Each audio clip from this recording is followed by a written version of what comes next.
It's time once again for the Maple Grove City Report. I'm Dave Kaiser from Northwest Community Television. Thanks for joining us. Joined by Heidi Nelson, Maple Grove City Administrator. Welcome again, Heidi. Thank you. We've got a meeting of 43 minutes to talk about, and we'll squeeze it down under a half hour here, and some other things happening in the city as well. The meeting was on October 17th, so some of the dates we'll talk about will be coming up quickly here, depending on when you're watching the program. Yep. Let's start with the open forum. First of all, you have this on a regular basis, every council meeting. Yep. Why do you have that, and who took the opportunity to talk to you at the last meeting? Sure. So our open forum is part of our every regular council meeting. It's just an opportunity for any member of the public to come before the council and raise an issue that is of concern to them. And primarily it's for issues that aren't listed on the regular agenda. There's always an opportunity to speak when an item is being considered.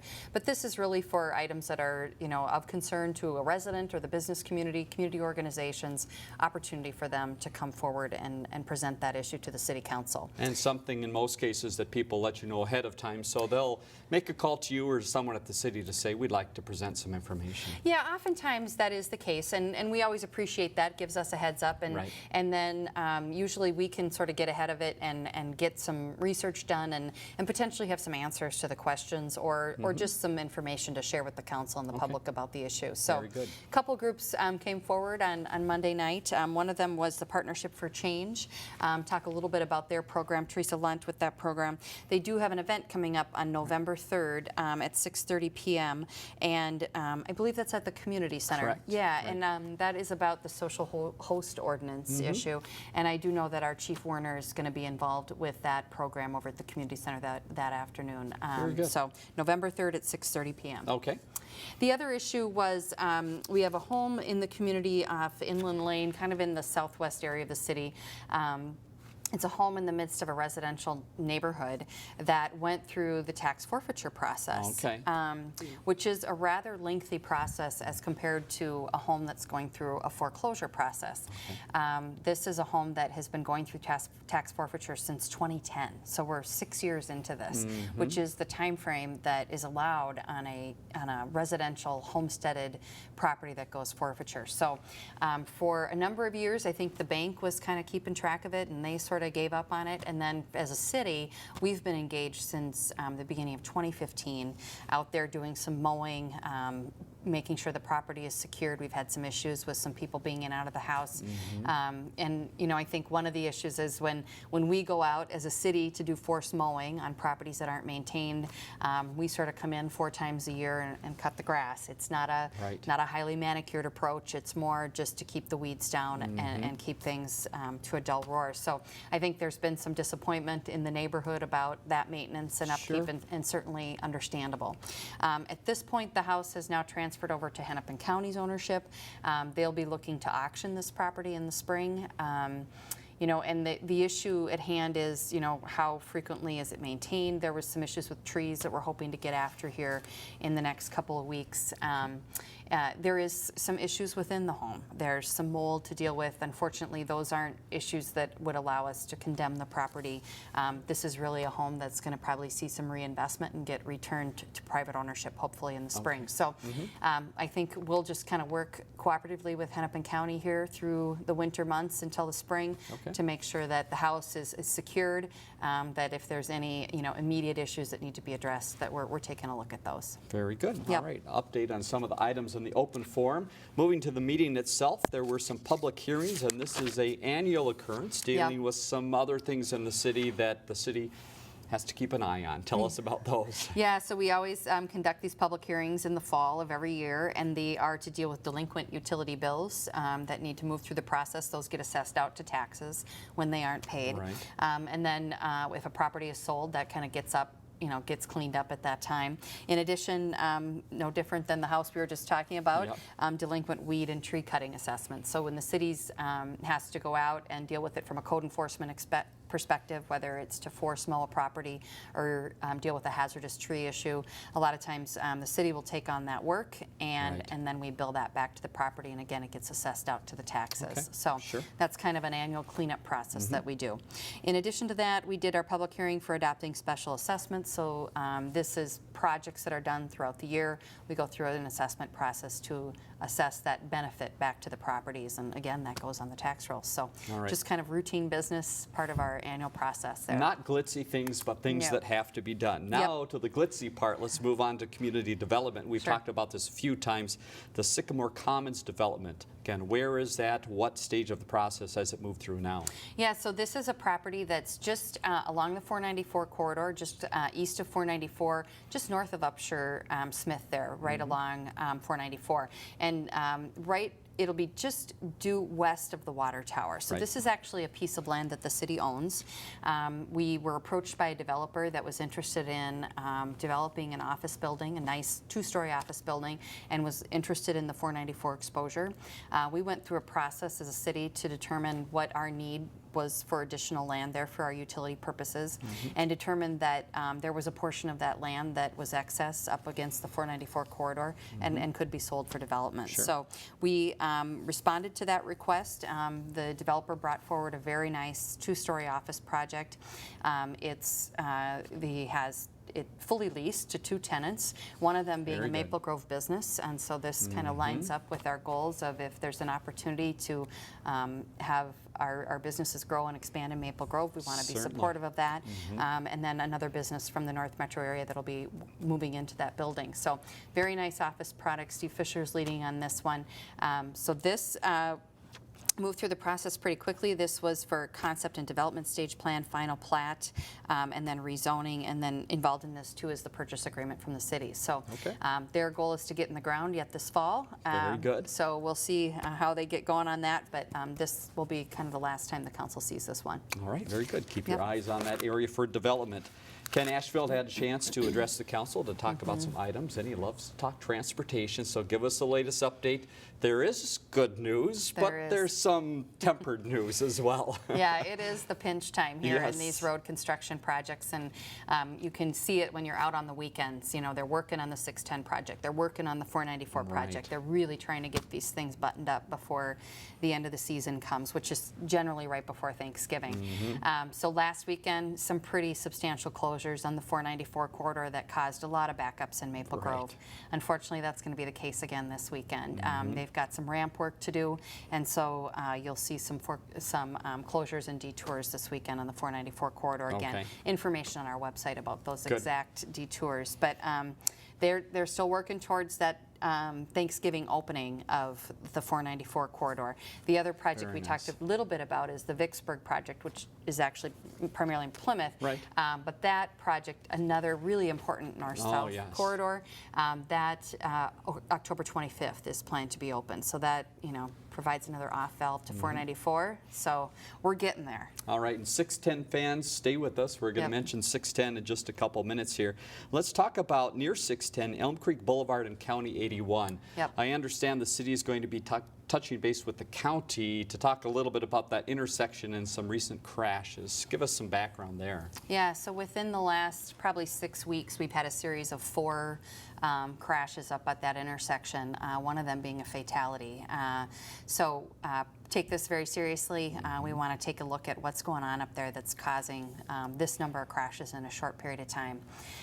So we have reached out to Hennepin County. These involve county roads and a lot of the signalization up there that is under the control of the county. And so we want to make sure, the traffic controls that are in place are making sense to everyone as they make their decisions as they approach the intersection. We do have kind of that interesting weave going there where Right. you access 610 at that intersection to the east. And I do know that that can cause some confusion for folks or, difficulty in picking a lane.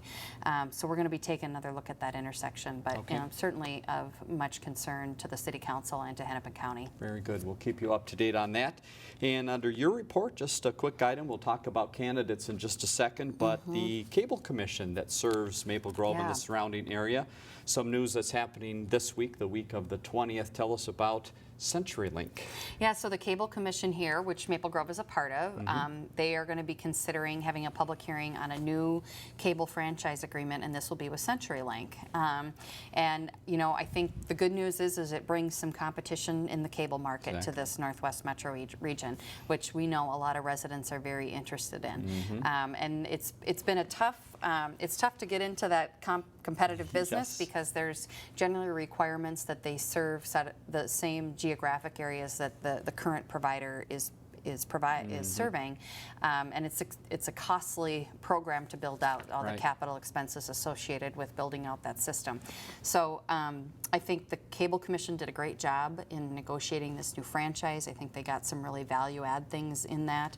Public hearing is Thursday morning, but we're looking forward to having that new provider here in Maple Grove. Very good. So Yep. that wraps up the information from the council meeting. There was a chance for the council and the group to talk about the comp plan before that meeting, I understand, and a Yep. few items that were covered were gravel mine area and school districts. So tell us a little bit about those pieces of the comp plan. Yeah, so we had the property owners, the main property owners, the McCrossan family, and then the Sauer family that owns Tiller Corporation in to meet with the council. We've met with them at a staff level. We've met with, I shouldn't say the council, I should say the comp plan committee.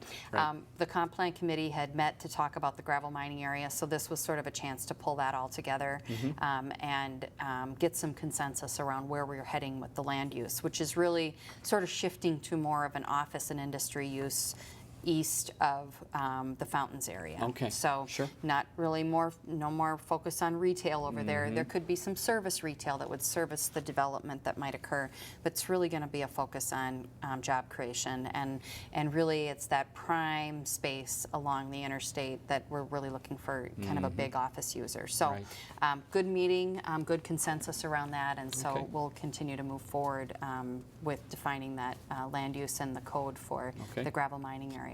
And then the school district, how is the school district involved in the comp plan? Well, we certainly, as a part of our process, want to meet with the school district and understand what their future projections are, our housing, understand how that affects our housing plans. Right. The school district does have some land holdings up in the northwest quadrant, sort of the north of the 610 area for a future school. They've been doing some work on getting ready for, planning for the future of the district, and we just need to kind of understand what their plans are, what their projections are, and their potential use of that land. One of the things up in that area is with the school district land, we would plan to have some park amenities up there Sure. associated with that. And so we need to coordinate all of those efforts with the school district, and so that's going to be part of that. Our next meeting on the comp plan will focus on that Trunk Highway 610 area, the new Okay. quadrant up there. That's kind of getting opened up for development, and certainly the school district's a big part of that. Very good. All right, we'll Yep. keep you up to date. That is going to be a moving target throughout the next couple years here. It is. Other items happening in the city. 610 fans, I promised we would get to it. Here we go. Ribbon cutting is coming. If you're watching this here in its first run through, it's happening on October 20th. Tell us about that event and where we are with 610 right now. So we're having the ribbon cutting today. It'll be tomorrow afternoon at 2 p.m. Up on top of the Maple Grove Parkway Bridge. The bridge over Maple Grove Parkway will then open to traffic on Friday, Okay. the 21st. So we're looking forward to having that connection back up to 81. A big piece of that is access to the Yardways site. Sure, So people right. will now be able to just Good. continue north on Maple Grove Parkway up there. The connection of 610, we're still a little ways out. Again, back to the Thanksgiving date is that Okay. the contractor's promising that by Thanksgiving that connection of 610 out to 94 and the flyovers will be complete. We continue to be in close contact with MnDOT on this. Sure.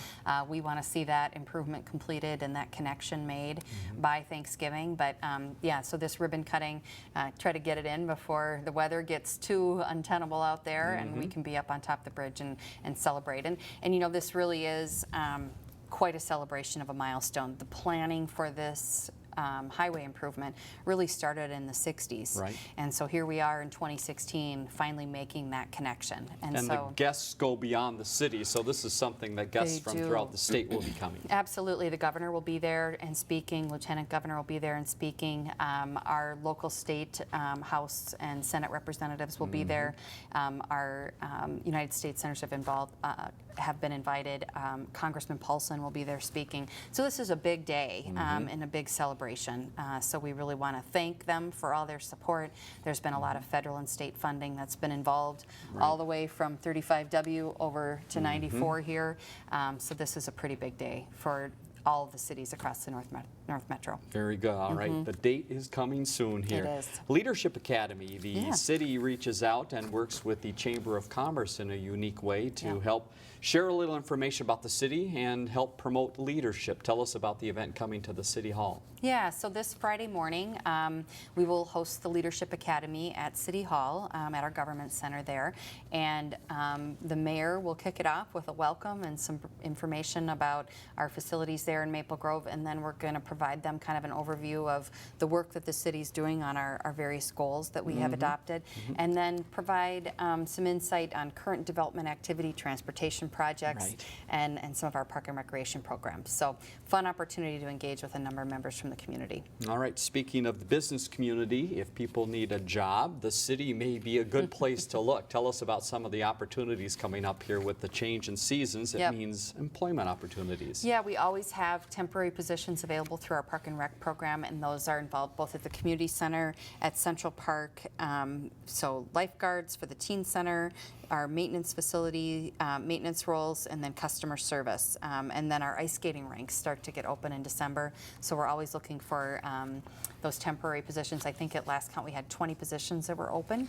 So teenagers in high school or folks in college that are around, young adults, if you're just looking for some part-time employment, it's really a great opportunity, and we encourage people to check that out. Information available on our website. Okay, so website place to go, or they can call the community center, I would guess, as well, and get some information there. Absolutely. And once all those people are hired, then you're going to have people needing to find those programs to get involved, and you have a publication to help out with that. Yeah, so our Park and Rec program brochure will be going out in November here, so we want to pay attention to your mailbox for that. That comes in the mail, as well as our city newsletter will be coming out at that time. So lots of programs available and information in both of those publications. It's usually a big book, so make sure you look for that. The community survey, we've given you some updates on that. What is the latest on the survey, and what's the next step of the process? So we're in the process of working with the vendor that conducted the survey to kind of tabulate all of the information. Both we had a mail-in survey, and then we did an online version, so we're tabulating all that data.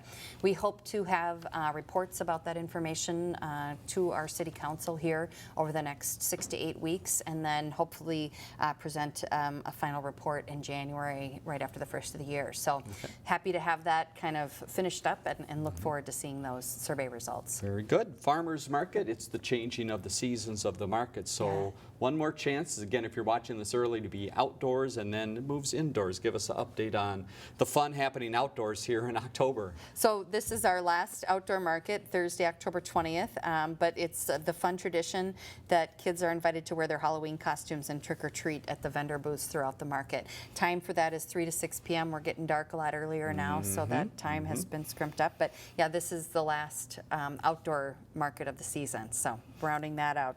And then November 3rd is our first indoor farmers market. So they have over 20 vendors committed to that, and that runs November through May. And something tells me Carol Norris will be in a costume. So if you want to see Carol in Halloween costume, she hasn't told me what that is yet. All right, that's a big surprise. Yeah. You mentioned the Yardway site a little while back, and again, getting to that will be a little bit easier with 610 opening at Maple Grove Parkway. But again, what is that facility? What are some of the rules we need to follow to make sure we use it right? Yeah, so that's a service that's free to our Maple Grove residents. Make sure you bring your driver's license so you can show your residency. Hours are Monday through Saturday, 8 a.m. to 7 p.m., and then Sunday noon to 7 p.m. The items that are accepted there: grass, leaves, brush, plant materials, straw, wood chips, sand, and logs up to 10-inch diameter. And so if there's bigger materials, those can't be accepted at that site. And then again, back to the Maple Grove Parkway. Once that roadway opens for the weekend, you'll be able to access it from the south. And for Maple Grove residents, just to know, again, it's not just Maple Grove residents. So if you see some of your friends coming up from Crystal or New Hope or Brooklyn Park, it is a great cooperative of the area. So really something that benefits a big area. It does. A number of cities contract with that vendor to provide access for their residents to that site. So the benefit to Maple Grove is it's in our backyard, where they don't have to drive too far to get there. But yeah, it is a cooperative venture between a number of cities. All right, let's talk about voting. 'Tis the season, and if you've seen a lot of people at the government center, it's not that they've been coming to visit Heidi, they've No. been coming to vote, right? Yes. What has been happening? Yeah, very high absentee voter turnout. I think a couple things. This is our first presidential election where we have the no excuse absentee voting. Right. And so people, you're welcome to just come to City Hall during our business hours and file to absentee vote, and you can vote right there that day. Once we get to 1 week up to prior to the election, your ballot just gets fed right into the counter. So that's another change. That's a Yes. new thing for this year. But I think people are kind of just feeling like, I'm just going to go get this over with Right. and get voted. Yeah. And so we're hearing that from a lot of folks. But throughout the county, throughout Hennepin County, they're experiencing a very high absentee voter turnout. So it'll be kind of interesting when we get to election day Right. to see how the volume is at the precincts, and maybe it makes election day a little bit easier for the cities to administer. Sometimes it can be very overwhelming at the precincts Right. with the volume of voters, and so spreading it out over this period of time, I think can maybe help with some of that. So yeah, it's been a good experience. November 5th, the Saturday prior to the election, we will be open from 10 to 3 that day at City Hall. Okay. So you could come in and vote, and that's within that week, so you could just Fantastic. feed your ballot right in. Good. Yep. So with that turnout, what have you had to do staff-wise? Because this has been something that maybe you didn't expect, or at least maybe you were expecting, but Yeah. had to take some action. What has happened with the staff? Well, we knew there would be an uptick, certainly, just because people were, I think, more aware of that. But we have had to pull in a little bit more help from the election judges, Okay. just to handle the volume on a day-to-day basis that we're dealing with. And luckily, we've had that good staff available to us to help us deal with that. So. And speaking of judges, Yep. you can still use more judges. How We can could. people still get involved? Yeah, so visit our website. There's information there. We'd love to hear from you. Training is provided. It's a paid position. Great way for some, I think many, it's a community service activity and Right. a great way to get out and work with some of their neighbors. So if you're available that day and interested, we encourage you to reach out. Very good. And the council chambers at the city has been a site of many candidate forums, Yep. and hopefully you've seen some of those. There's still, as of this taping, one more to come. Tell Yep. us about that one. So that's this Thursday night. Again, October 20th, lots going on Yeah, in it town. is a busy day. Tomorrow. But we have our last candidate forum. This is for our city council candidates. Again, will be taped, played live, and then played back. So if you aren't able to attend, there's other opportunities to catch that. 6 candidates for 2 positions. Right. 1 incumbent running, Judy Hansen. The others, new candidates to the process. But we look forward to the candidate forum. All right. Yep. Final note we want to make, and we hate to say it here, is snow plowing. We just had to throw that in, to at least mention Yeah. it could possibly happen sometime soon. Yep. So just a couple reminders for residents about snow plowing. Yeah, so a couple reminders on that. Just, the city does have parking restrictions on its city streets every day from 2 a.m. to 6 a.m. No parking on city streets. Right. That's all year long, snow, no snow. But one of the good reminders at this time of the year is after we've had 2 inches or more of snowfall, there's no parking allowed on city streets until the streets are plowed curb to curb. So just a reminder, it could happen soon. We're hoping not. It kind of Yes. messes with that whole road construction Right, yes. completion goal. So we're hoping that the snow holds off for a while and we get to enjoy more of this fall weather. All right, we can't end on snow. Nope. One more item, let's go one more item. Community Center, an annual event that happens there, and a great way to use that facility is through a membership. So tell us about the sale coming up. Yeah, so the semi-annual sale runs from November 1 through November 10.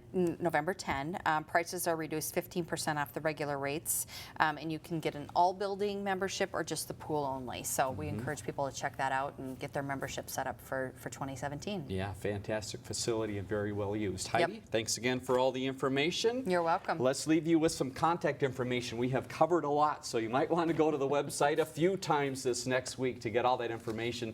MapleGroveMN.gov is the site. The next council meeting will be on November 7th at the Government Center. 494-6000, the number to the Government Center, and our viewer response 533-1710, the number if you have questions or comments for the program. For Heidi Nelson, I'm Dave Kaiser. Thanks for joining us on the Maple Grove City Report.